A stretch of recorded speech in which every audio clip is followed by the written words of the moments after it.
생수의 강. 생명을 살리고 회복시키는 시간, 생수의 강. 이리 동성교회 윤상대 목사입니다. 오늘 우리에게 주시는 하나님의 말씀은 누가복음 10장 30절로 37절까지 말씀입니다. 예수께서 대답하여 이르시되 어떤 사람이 예루살렘에서 여리고로 내려가다가 강도를 만나매 강도들이 그 옷을 벗기고 때려 거의 죽은 것을 버리고 갔더라. 마침 한 제사장이 그 길로 내려가다가 그를 보고 피하여 지나가고 또 이와 같이 한 레위인도 그곳에 이르러 그를 보고 피하여 지나가되 어떤 사마리아 사람은 여행하는 중 거기 이르러 그를 보고 불쌍히 여겨 가까이 가서 기름과 포도주를 그 상처에 붓고 싸매고 자기 짐승에 태워 주막으로 데리고 가서 돌보아 주니라. 그 이튿날 그가 주막 주인에게 데나리온 2를 내어 주며 이르되 이 사람을 돌보아 주라. 비용이 더 들면 내가 돌아올 때에 갚으리라 하였으니 내 생각에는 이 세 사람 중에 누가 강도 만난 자의 이웃이 되겠느냐. 이르되 자비를 베푼 자니이다. 예수께서 이르시되 가서 너도 이와 같이 하라 하시니라. 아멘.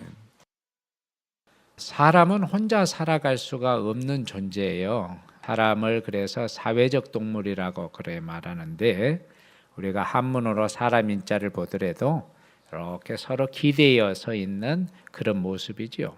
그래서 둘 중에 하나가 빠지면 넘어지게 돼 있어요. 누군가인가 기대서 살아갈 수밖에 없습니다.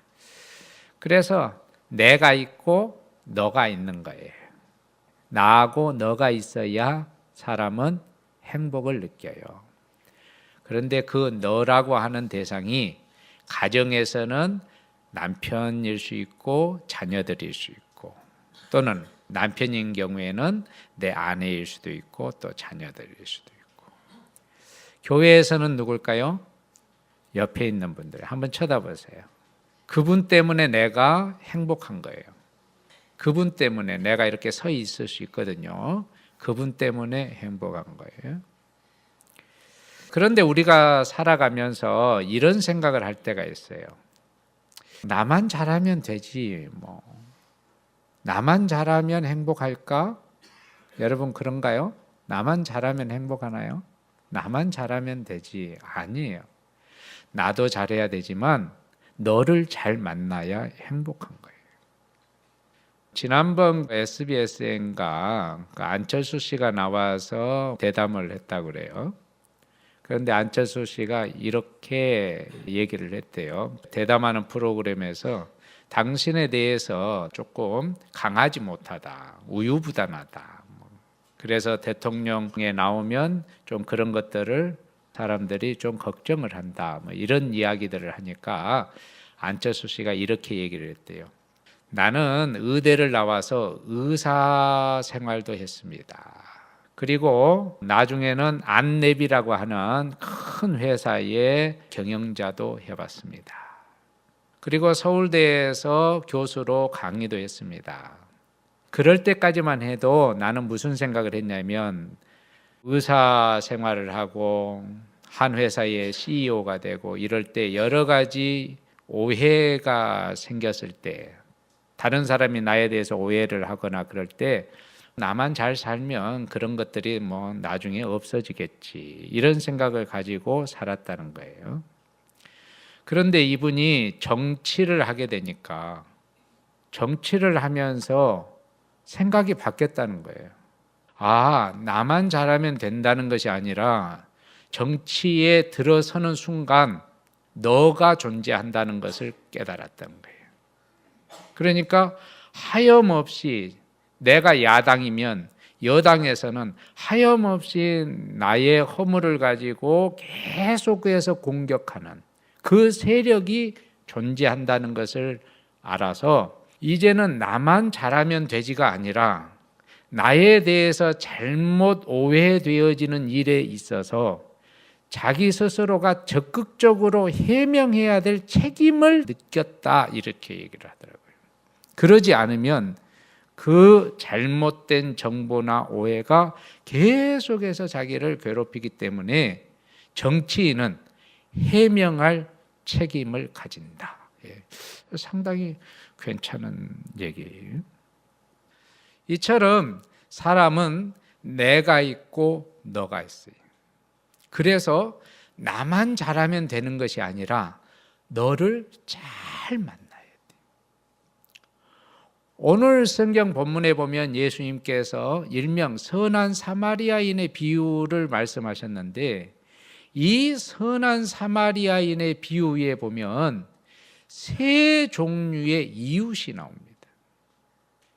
어떤 사람이 예루살렘에서 여리고로 지나가다가 강도를 만났어요. 그러니까 이 무명의 사람, 예루살렘에서 여리고로 지나가는 이 사람이 세 종류의 이웃을 만나는 거예요. 첫째는 강도를 만나고, 두 번째는 강도 만나서 신음하고 있는데 자기를 보고 그냥 스쳐가는 제사장과 레위인을 만나고, 세 번째는 자기한테 가까이 다가와서 자기의 상처를 치유해주고, 그리고 자기를 영화관에까지 가서 다시 또 치료해주는 그런 사마리아인을 만났다. 예루살렘에서 여리고로 지나간 이 무명의 사람이 첫 번째 만난 이웃은 해를 끼치는 이웃입니다. 우리가 인생을 살아가면서 이런 이웃을 만나지 않기를 간절히 바라지만, 그러나 우리의 소원과는 상관이 없이 나에게 해를 끼치는 이웃을 만날 수밖에 없습니다. 오늘 성경 본문에서는 예수님이 그런 대상을 강도다, 이렇게 말했어요. 예루살렘에서 여리고로 가다가 어떤 사람이 강도를 만났다. 그래서 이유 없이 두들겨 맞고 이유 없이 자기의 모든 것을 다 빼앗깁니다. 이런 만남은 원치 않는 만남이에요. 이런 만남을 원하는 사람이 누가 있겠습니까? 이런 이웃을 만남으로 인해서 엄청난 상처를 받습니다. 예상이 되는 게 아니에요. 이런 사람을 만날 것이라고 예상하지 못하는 가운데 만나요. 부지불식간에 이런 이웃을 만나게 됩니다. 그런데 이런 해를 끼치는 이웃이 예수님의 이 선한 사마리아인의 비유에만 있는 것이 아니고 오늘날에도 얼마나 많은지. 2016년도 5월 28일에 실제 있었던 사건입니다. 어떤 A와 B라고 하는 사람이 P라고 하는 사람을 아주 무차별하게 구타를 해서 결국에는 이 구타를 받은 이 P라고 하는 사람이 뇌사로 죽습니다. 그래서 A와 B가 그러면 P라고 하는 사람을 아느냐? 전혀 모르는 사람이에요. 그런데 길을 가다가 이 P라고 하는 사람을 만났는데 A와 B가 그냥 갑자기 달라들어가지고는 무작정 두들겨 패는 거예요. 이유가 뭐냐? 이유. 그 사람을 그러면 두들겨 팼던 이유가 있을 거 아니에요. 구타했던 이유가 있을 거 아니에요. 이유인즉 쳐다본다고. 뭐 한다고요? 쳐다봤다고. 예전에 우리 권사님들한테서 우스운 이야기를 하나 들었는데 90세 남편을 아침에 아내가 구타를 했더니 뭐 했다고? 눈 떴다고. 그냥 쳐다봤는데 쳐다봤다고 아무런 연관이 없는 A와 B씨가 P씨를 무차별하게 구타를 해가지고 뇌사로 이 B씨가 죽게 됐는데 검찰에서는 9년 구형을 했는데 판결에서는 3년 나왔다. 그것도 잘 이해가 안 되죠. 그런데 뭐 이런저런 이유가 있어서 3년 선고를 받았다는 거예요. 가까운 전주에서 2016년도 7월 10일에 한 사건이 일어났어요. 아파트 복도에서 78 되신 할머니가 갑자기 어떤 사람이 막 달라들어가지고 머리끄댕이를 잡고 막 폭행을 해요. 그리고서는 혹시 전화하면은 죽이겠다고 목에다가 흉기를 들이대고. 두 사람 아무런 관계가 없는 사람인데 나중에 이 A라고 하는 사람을 잡아놓고 보니까 이 사람이 어떤 사람이냐면은 편집성 조현병을 가지고 있는, 정신질환을 가지고 있는 사람. 예루살렘에서 여리고로 가다가 어떤 사람이 갑자기 숨어있는 강도를 만나는 거예요. 전혀 예측을 못하는 일들이 우리 주변에 너무나도 많이 있죠. 어떤 사람은 공중전화 박스에서 공중전화를 하다가 오래 했다고 뒤에 사람이 와가지고 칼로 찌르지를 않나. 또는 얼마 전에 서울에서 있었던 사건이지만은 어떤 한 차가 길 가고 있는 차 앞으로 탁 됐단 말이에요. 그러니까 그 뒷차에 조폭이 타고 있었던 모양이래요. 문에서 탁 내려가지고는 망치 같은 걸 가지고 와가지고 막 차를 막 부시고. 여러분도 보셨죠? 그러니까 그 차에 타고 있는 그 여자분이 막 놀래가지고 도망가고. 해를 끼치는 이웃을 우리가 만날 수도 있어요. 그것을 성경에서는 강도라 이렇게 표현을 했지만 우리의 삶의 현장 속에서는 갑자기 도둑이 들을 수도 있고 사기를 당할 수도 있고, 영적으로 보면은 영적으로도 그런 일들이 발생을 하지요. 성경에도 보면은 갑자기 사탄이 어떤 한 가정에 탁 들어와 가지고 그 가정을 아주 풍지박산을 만드는 그런 이야기가 욥기에 있는 이야기예요. 그래서 사탄이 하나님 앞에 가가지고는 하나님, 욥이 저렇게 하나님 앞에 잘하는 이유가 따로 있지 않습니다. 하나님이 축복하니까 그러지 않습니까? 욥을 좀 시험해 보십시오. 그래서 갑자기 욥의 가정에 사탄의 장난질이 시작이 되는 겁니다. 가지고 있던 물질들이 한순간에 날아가고 10명의 자녀들이 한순간에 죽고 건강이 악화가 되고. 그래, 우리 젊은이들이나 우리 청소년들은 생각할 때 인생이 참 낭만적이고 즐겁고 기쁘고 뭐 이렇게 생각되지만 인생은 만만한 게 아니에요. 한 평생을 참 살아간다고 하는 것이 얼마나 힘든 일인지 모릅니다. 따라해봅시다. 인생은 사는 게 아니고 살아내는 겁니다. 인생은 살아내는 거예요. 얼마나 욥이 당하는 고난이 컸으면 욥의 아내가 욥에게 그랬겠어요. 하나님을 저주하고 죽어버려라. 하나님을 저주하고 죽어버려라. 인생을 살다 보면 이런 일들을 만나요. 내가 실수해서 그런 일들을 만나기도 하지만 또는 좋지 못한 이웃을 만남으로 인해서 내 인생에 정말 하나님을 저주하고 죽어버리고 싶은 일들을 만나요. 그러나 반드시 기억하세요. 이런 것이 인생이다. 때로는 봄, 때로는 여름, 때로는 가을을 경험하지만 그러나 때로는 겨울을 지내야 되는 그것이 인생이다. 겨울을 지낼 때에 봄이 올 거라고 하는 기대를 가지고 살아내는 겁니다. 인생은 사는 게 아니라 살아내는 거예요. 살아내는 거예요. 그러면서 혹시나 나에게 해를 끼치는 이웃을 만나지 말아야 되잖아요. 그래서 그런 이웃을 만나지 않도록 따라해 봅시다. 기도합시다. 뭐 하자고요? 기도해야 돼. 그런 이웃을 만나지 않도록 하나님. 악한 마귀 사탄이 우리의 가정이나 사업이나 들어와서 장난치지 않도록 하나님 도와주세요. 두 번째는 스쳐 지나가는 이웃이 있어요. 예루살렘에서 여리고로 가다가 한 사람이 강도 만나가지고 지금 죽게 됐단 말이에요. 신음소리를 살려주세요. 제발 좀 살려주세요. 그런데 그 옆에 제사장과 레위인이 지나가면서 그걸 눈으로 봤어요. 그런데 눈으로 보고 그들이 어떻게 했죠? 여러분 어떻게 해야 돼요? 어떻게 해야 돼요? 도와줘야 돼요.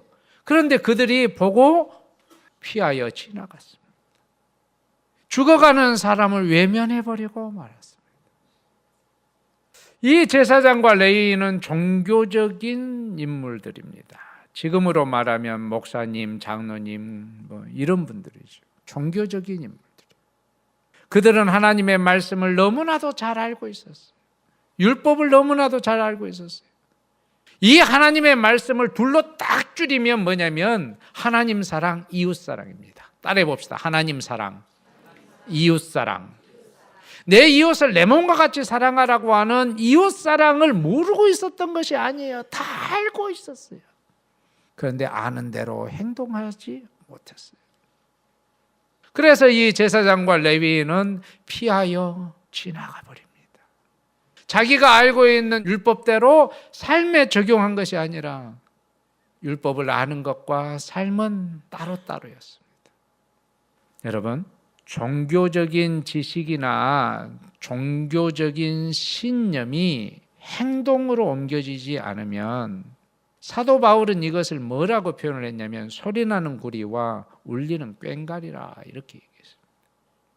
세상 사람들이 교회 다니는 사람들을 보면서 비판하는 그 비판을 때로는 우리가 겸허하게 들을 필요가 있습니다. 교회 다니는 사람들은 뭐만 많다? 말만 많다. 이 말이 교회에 대한, 성도들에 대한 기대를 가지고 하는 말입니다. 교회를 다니고 있는 모든 성도들은 예수님의 가르침대로 살았으면 좋겠다라고 하는 그 기대를 가지고 하는 거예요.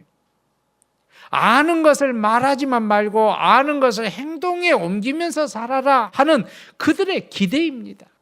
종교적인 지식과 종교적인 신념이 우리를 영생으로 인도하는 것이 아닙니다. 그러면 머리 좋은 사람들이 다 천국 가게요? 제사장과 레위인은 왜 이 강도 만난 사람을 보고 피하여 갔을까? 아마 제사장과 레위인들도 핑계거리는 있지 않겠습니까? 그렇죠? 핑계거리가 있어요. 처녀가 애를 봐도 할 말이 있다고 그런데 그러면 왜 제사장과 레위인이 왜 당신들은 그 죽어가는 사람을 보고 그냥 피하여 지나갔습니까? 라고 물어보면 그들이 첫 번째 될 수 있는 핑계는 뭘까요? 바빠서.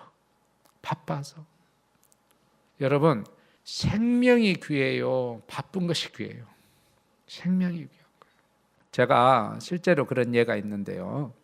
겨울에 새벽 기도 때 교회에 나오면서 5시 반까지 와서 제가 여기에 서서 설교를 해야 됩니다. 새벽 기도 때. 그런데 어느 눈이 많이 내리는 새벽에 차를 몰고서 교회를 오는데 영등동 어느 지점에 어떤 한 사람이 쓰러져 있는 거예요. 어떻게 해야죠, 제가? 제가 어떻게 해야 돼요? 그런데 그때 시간이 한 5시 20분쯤 돼요. 한 10분밖에 안 남았어요. 어떻게 해야죠?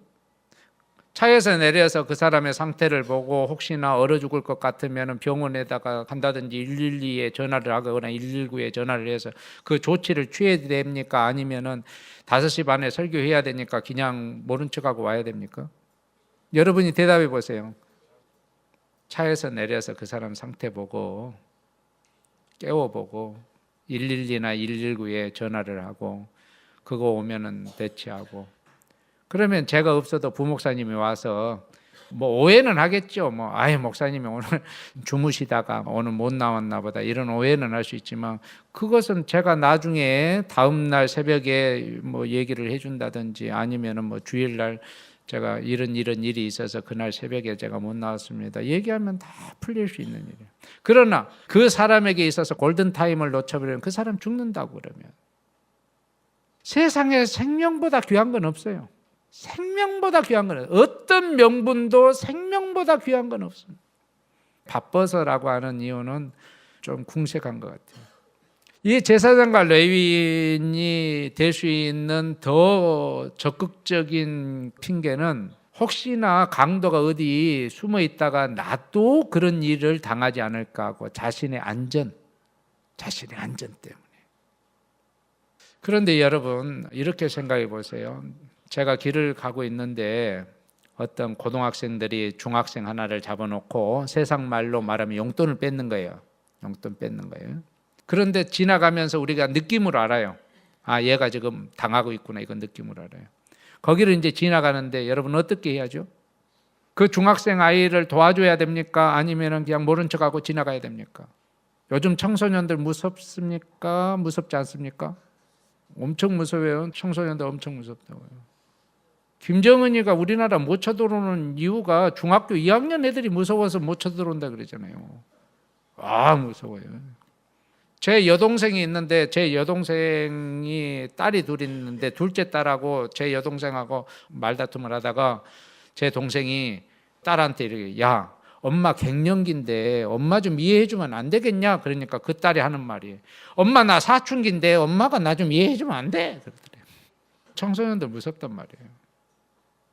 그런 경우에 여러분 어떻게 해야 됩니까? 고등학생들한테 중학교 학생 하나가 지금 용돈을 지금 뺏기고 있어요. 안 내놓으니까 막 몇 대 막 얻어맞고 있단 말이에요. 그런데 어른이라고 하는 내가 모르는 척하고 지나가면 이 고등학생들은 어른들도 이런 일에 끼어들지 않아. 그 다음에는 범죄가 더 대담해집니다. 어떻게 해야 돼요? 지금 너희들 무슨 일 하고 있니? 얘한테 지금 용돈 뺏는 거 아니야? 가서 그 아이를 도와줘야 돼요. 할렐루야. 제 집사람이 저한테 항상 걱정하는 이유가 그러네요. 저는 가면은 도와줘요. 아이들 그렇게 해서. 저희 아들이 저한테 한번 혼난 일이 있어요. 고등학교 1학년 때 저한테 굉장히 혼났는데 토요일 날인가 그래요. 우리 아들 친구 중에 우리 교회에 나왔던 승두라고 하는 애가 있었는데 승두하고 성현이하고 가다가 자기 선배들한테 잡힌 거예요. 그러면서 이제 용돈을 뺏기는데 성현이는 그때 뭐 교복 입고 있었나 그러니까 자기 후배니까 너는 가. 그러고 승두만 잡고 있더래요. 그래가지고는 와가지고 승두는 잡혔고 자기는 빠져나왔다고 자랑스럽게 얘기하길래 네가 친구야? 그랬어요. 네가 친구 맞아? 나는 너 같은 친구가 있으면 다시는 안 만나. 친구가 어려움에 빠져 있는데 그 친구 혼자 놓고서 그냥 나는 그 위험에서 벗어났으니까 나는 됐고 그럼 그 친구 걱정 안 되니? 니들 둘이서 그 선배들이 3명이든 5명이든 니들이 같이 힘을 합쳐서 맞아도 같이 맞고 나와도 같이 나올 생각을 해야지. 너희가 친구야? 내가 볼 때는 승두가 훌륭한 것 같아. 그 다음부터 성현이하고 계속해서 어울려 다니고 보니까 승두가 훌륭한. 제사장과 레위인들 얼마든지 핑계댈 수 있어요. 내 자신의 안전 때문에 그냥 보고 피하여 왔다고. 두 번째 이유는 사건에 개입하면 귀찮아져요. 그것 때문에 귀찮아집니다. 이 사람 구해냈어. 그러면 상처만 치료해주고 그러면 여기다 놔요? 사마리아 사람처럼 병원에 데리고 오든지 여관에 데리고 오든지 그 다음 후속 조치를 해야 되는 그 귀찮음. 괜히 내가 저 인생에 끼어들어가지고 내 일도 아닌 일에 귀찮아진다는 거죠. 겨울에 어떠한 여자가 술을 왕창 먹고 흰 눈에 쓰러져 있어요. 그런데 사람들이 그 여자를 보고서 도와줄 생각 안 하고 다 지나가 버린다는 거예요. 어떻게 조치를 해야죠? 경찰에다가 연락을 해서라도 이 사람 도와주도록 이렇게 해야 되잖아요. 그런데 사람들 생각은 뭐냐면 경찰서에 연락을 하면 그 다음에 경찰에서는 당신은 이 사람하고 어떤 관계입니까? 그 다음에 어떻게 발견했습니까? 혹시 이 여자의 지갑이 없어지면 혹시 당신이 가져간 건 아닙니까? 뭐 이런 여러 가지 일에 귀찮아진다는 거예요. 혹시 우리가 차를 운전하고 가다가 앞에서 사고가 났는데 내 블랙박스에 찍혔습니다. 그러면 여러분 어떻게 합니까? 차에서 내려가지고 혹시 두 차에 시비가 있으면 저한테 연락을 해주세요. 제 차에 블랙박스가 있습니다. 이런 이야기를 하고 지나갑니까? 아니면 그냥 가버립니까? 내가 귀찮다고 하는 이유 때문에 그 두 사람의 시비가 뒤바뀔 수도 있어요. 결정적인 증거를 내가 가지고 있으면서도 귀찮다고 하는 이유 때문에 그냥 스쳐 지나가는 사람들이 많아요. 설 명절날 제가 군산을 다녀오는데 군산에서 익산 오는 전주 가는 큰 도로가 있지 않습니까? 자동차 전용 도로. 그런데 군산에서 얼마 오지 않았는데 도로가에 1차선과 2차선 사이에 한 5시쯤 됐어요. 5시, 6시 그 사이에 어둠컴컴해지려고 하는 그런 사이인데 큰 쇼파가 하나 떨어진 거예요. 그러니까 트럭이 쇼파를 가지고 가다가 그거 떨어진 줄 모르고 그냥 그 트럭은 가버린 거예요. 차들이 막 지나가다가 이렇게 지나가고 이렇게 지나가고 야 이거 밤이 어두워지면 이거 사고로 크게 나겠다. 그러면 갑자기 이런 사고가 나서 혹시나 운전하는 아빠가 사망을 한다든지 그러면 그 가족들이 어떻게 될까요?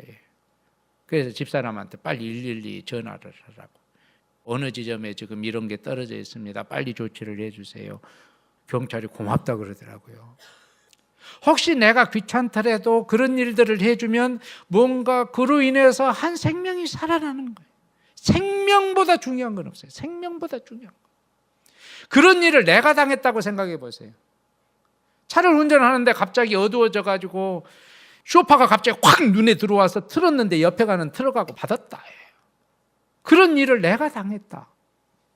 그런데 그런 일을 누군가가, 그 무명의 사람이 그걸 112에 신고를 해줘서 그것이 없어져서 사고를 면할 수 있습니다. 이들은 안전의 위협 때문에 또는 귀찮아서 핑계댈 수 있지만 따라해봅시다. 그럼에도 불구하고 예수님은 뭐라 했냐? 가서 너도 이와 같이 하라 말씀한 거예요. 마지막으로 자비를 베푸는 이웃이 있어요. 사마리아 사람이 이 길을 지나가다가 이 사마리아 사람도 강도 만난 사람을 봤어요. 머리로 생각을 했을 거예요. 머리로. 만약에 이 사람을 도와주면 나도 그런 피해를 당할 수도 있고 나도 귀찮은 일에 개입이 될 수도 있고 이런 생각을 했지 않겠습니까? 그런데 사마리아 사람은 이 사람을 보고 머리로 생각하지 않고 가슴으로 받아들여요. 가슴으로, 마음으로. 사람을 마음으로 보니까 너무 불쌍한 거예요. 그래서 그에게 다가가서 자비를 베푼 거예요. 여러분, 머리로 판단하지 말고 마음으로 다가가세요. 따라해 봅시다. 내 이웃을 머리가 아니라 마음으로 대하자. 마음으로 다가가 보는 거예요. 마음으로. 옆 사람 한번 보세요. 눈으로만 보지 말고 마음으로 봐봐요. 마음으로. 한번 두 손 한번 잡아줘 봐요. 사람을 머리로 보면 비판할 것밖에는 없어요. 비판할 것밖에 없어요. 근데 마음으로 보면요. 마음으로 보면 자 보세요. 내가 내 남편을 마음으로 봐. 마음으로. 머리로 보면 아유 당신 옛날 젊었을 때는 멋졌는데 나이 들고 보니까 주름살 찌글찌글하고 말이지 몸은 막 펑퍼짐하고 말이지 이렇게 보이는데 비판할 것밖에 없는데 마음으로 보면 사람이 참 불쌍해 보인다. 저희 어머니가 저희들한테 한 얘기가 있어요. 야 나는 너네 아버지 볼 때마다 너무 불쌍하다. 한국의 아버지들이 너무 불쌍하다는 거예요. 그러면서 한국의 아버지들은 마치 소와 같다. 옛날 소를 보면은 쟁기질하고 구루마 끌고 평생 동안 그런 일을 해. 그리고 나중에 소 잡아서는 꼬리까지 다 삶아 말이야. 한국의 남편들이 가정을 위해서 아침부터 저녁까지. 외국의 아빠들하고는 좀 틀립니다. 한국의 아빠들은요. 외국 아빠들하고 좀 틀려요. 외국의 아버지들은요. 제가 남미를 가봤는데 고등학교까지만 졸업해주면 지들 알아서 하는 거예요. 한국의 아버지들은 결혼할 때 전세 집까지 얻어줘야 되고 이런 어떤 마음의 부담까지 다 가지고 있잖아요. 대학교 갈 때 등록금 다 만들어주고 그런 마음을 품고 있어. 태어나면서부터 아버지가 되면서도 그런 마음을 가지고 있어요. 누가 의무적으로 하라는 건 아니에요. 자식에 대한 그 사랑이 있기 때문에 아침에 일찍 출근해서 저녁 늦게까지 어떤 아버지는요 직업을 2개 가지고 있어요. 낮에 일하고 저녁에 또 가서 일하고. 그러니까 우리 어머니가 말한 것처럼 니네 아버지를 보면 참 불쌍해야. 소 같아. 그래서 늙을 때까지 막 일하고 나중에는 죽으면은 꼬리곰탕까지 다 해서요. 여러분 남편 보면서 참 수고했어요. 해봐요. 시작. 여보 수고했어. 시작. 정말 남편들 수고하는 겁니다. 직장생활 하고 싶어서 하는 남편들 없어요.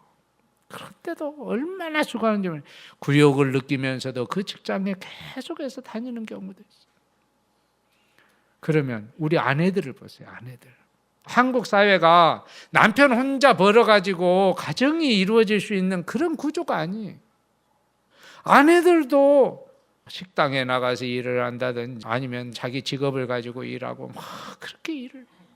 그러면 집에 돌아와서 남편도 퇴근해 돌아와, 아내도 퇴근해 돌아와. 그런데 아내는 다시 또 밥을 해야 돼.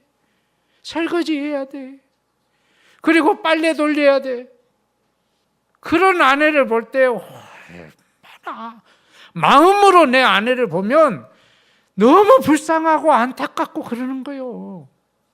이제 남편이 아내의 손을 잡고 여보 수고 많았어. 시작. 마음으로 보라는 거예요. 마음으로.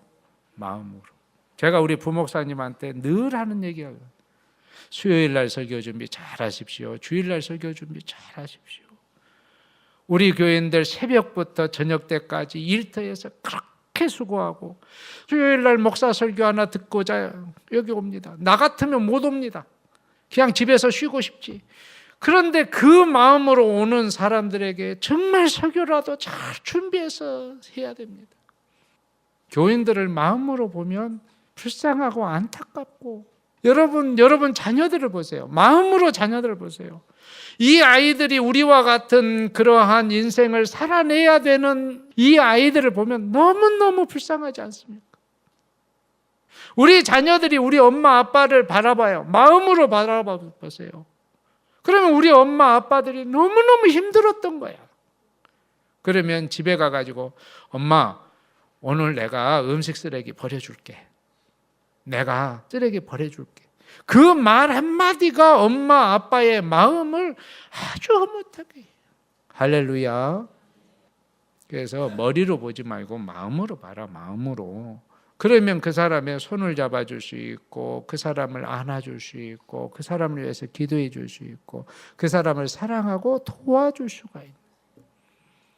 예수님께서 이 비유를 다 하신 다음에 율법사한테 뭐라 그랬냐면 누가 강도 만난 자의 이웃이 되겠느냐. 누가 강도 만난 자의 이웃이 되겠느냐. 율법사가 대답합니다. 자비를 베푼 자입니다. 불쌍히 여겨서 그 사람에게 자비를 베푼 자입니다. 예수님이 말씀하십니다. 가서 너도 이와 같이 하라. 따라해 봅시다. 가서 너도 이와 같이 하라. 가서 너도 이와 같이 하라. 주님, 가서 나도 이와 같이 하겠습니다. 그래서 내가 좋은 이웃이 되는 거예요. 중국 남북조 시대에 송계하라고 하는 사람이 살았습니다. 관직을 가지고 살았는데 이 사람이 지금으로 말하면 정년 퇴임할 때쯤 돼가지고 퇴임을 하고 나서 어디에서 살까 하고 집을 구하러 다니다가 여승진이 사는 옆집을 사서 이사 오게 되었습니다. 그런데 그 여승진이가 살고 있는 옆집을 얼마를 주고 샀냐면 1,100만금을 주고 샀어요. 그런데 원래 여승진의 옆집 금액은 100만금밖에 안 되는데 1,000만금을 더 주고 산 거예요. 그러니까 여승진이가 자기 옆집 집값을 알아요. 11배나 주고 샀잖아요. 그러니까 이 사람이 둘려서 산 줄 알고 송계한테 가서 물어봤어요. 아니 어떻게 100만금이면 살 수 있는 그 집을 1,100만금이나 주고 샀냐고. 그랬더니 송계아가 이렇게 대답했습니다. 100만 매택이요 1,000만 매리니라. 100만금은 집을 사는데 지불한 거고 그것의 10배인 1,000만금은 이웃을 사는 데에 지불한 것이다. 집보다도 중요한 게 뭐냐면 옆집에 같이 살고 있는 사람들이 중요한 거예요. 100만금은 집값으로 지불하였고 1,000만금은 당신과 같은 좋은 사람과 이웃이 되기 위해서 웃돈을 더 지불한 것입니다. 따라해 봅시다. 내가 좋은 이웃이 되자. 자, 여러분이 살고 있는 그 아파트나 여러분이 살고 있는 지역의 집값을 올리는 10배로 올릴 수 있는 비결을 내가 가르쳐 줬어요. 어떻게 하면 집값이 10배로 올라요? 내가 좋은 이웃으로 살아가는 거예요. 참 제가 일부 예배 드리고 제가 감동을 받은 이야기가 하나 있어요. 새벽 예배 때마다 나오시는 좀 장애가 있는 분이 있어요. 요즘에는 대예배도 나와요. 일부 예배도 나오고 2부 예배도 가끔 나오고 그래서 그분한테 인사를 하면서 차 한 잔 드시고 가세요. 그래서 차를 마시면서 이야기를 하는데 국가 보조금을 받으면서 살아가는 분이고 자전거에 박스 주워서 이렇게 가다가 여기다가 받쳐놓고 예배 드리고 그리고 가는 거예요. 그럼 우리 교회를 어떻게 해서 나오게 됐어요? 라고 물어봤어요. 그랬더니 그분이 하는 얘기예요. 몇 년 전에 교회에서 라면 박스 하나씩 주변에 불쌍한 사람들한테 돌려준 적 있지 않습니까? 그때 내가 라면 박스를 받고 그 다음부터 동성교회 새벽기도, 그 다음에 교회를 나오기 시작했습니다. 그래서 제가 다음 달이 우리 교회 창립기념일인데 그거 다시 해야 되겠다 그 생각이에요. 우리는 그때 라면 박스에 해서 돌리고서는 그걸 다 잊어버렸는데 그걸로 인해서 한 영혼이 구원받은 거예요. 할렐루야. 우리가 정말 착한 이웃으로 살려고 하니까 하나님께서, 그분이 경제적으로는 어렵고 그래도 교회가 하는 일이 뭡니까? 한 사람 예수 믿고 이 세상에서 너무너무 힘들었으니까 그래도 죽어서는 천국 가게 만들면 그거보다도 더 보람 있는 일이 어디 있습니까? 그래서 그 당시에 우리 장로님들 생각 참 잘했다. 한 사람 구원했구나. 그래서 우리 교회가 금년도 표어가 뭐라고요? 선한 이웃으로 사는 거예요. 선한 이웃으로 살다 보면 그렇게 내가 생각하지도 않는 그런 구원의 역사가 일어나고, 그리고 우리랑 같이 살고 싶어하는 많은 이웃들이 생기리라고 믿습니다. 누가 강도 만난 자의 이웃이 되겠느냐? 자비를 베푼 자니이다. 자비를 베푼 자니이다. 가서 너도 이와 같이 하라. 내 이웃이 누굽니까? 멀리 가서 찾지 마세요. 멀리 가서. 나랑 같이 사는 내 아내가 혹시 눈물 흘리고 어떤 슬픈 가운데 있을 수 있어요. 내 아내의 손을 잡아주는 거, 그것이 좋은 이웃으로 사는 거예요. 내 남편, 불쌍한 마음으로 내 남편을 보고 안아주는 거예요. 아내가 남편을 안아주고 남편이 아내를 안아주고, 내 자녀들 또는 같이 신앙생활하는 우리 성도들 또는 우리 부모님들이 강도 만난 자일 수 있어요. 한 주간 동안에 여러분 선한 사마리아인이 되어서 여러분 가정에서 또는 우리 교회에서, 직장에서 사람을 살리는 일들이 일어나기를 주님의 이름으로 축복합니다. 오늘 말씀 정리해 봅시다. 선한 사마리아인의 비유를 통해서 세 종류의 이웃, 해를 끼치는 이웃도 있었고 스쳐 지나가는 이웃도 있었고 자비를 베푸는 이웃도 있었습니다. 이 예배에 참여한 우리 모두가 자비를 베푼 이웃 되기를 주님의 이름으로 축복합니다. 이제는 우리 주 예수 그리스도의 은혜와 하나님 아버지의 그 크신 사랑과 성령의 감동감화 교통하심의 역사가 이 세상을 살아가면서 원하든 원치 아니하든 우리는 이웃과 함께 살아갑니다. 나를 해치는 이웃도, 또는 나는 나의 일에 상관없다고 스쳐 지나가는 이웃도, 나하고는 아무 상관도 없지만 그러나 내 일처럼 나를 도와주는 이웃도 만납니다. 오늘 성경의 본문에 나오는 선한 사마리아인처럼 주님께서 너도 이와 같이 하라.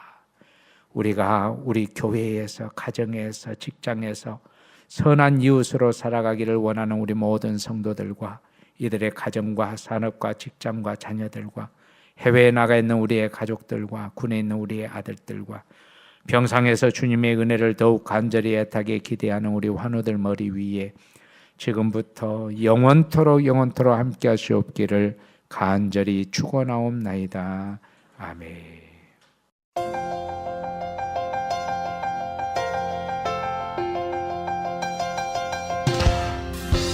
생수의 강. 생명을 살리고 회복시키는 시간, 생수의 강. 이리 동성교회 윤상대 목사였습니다.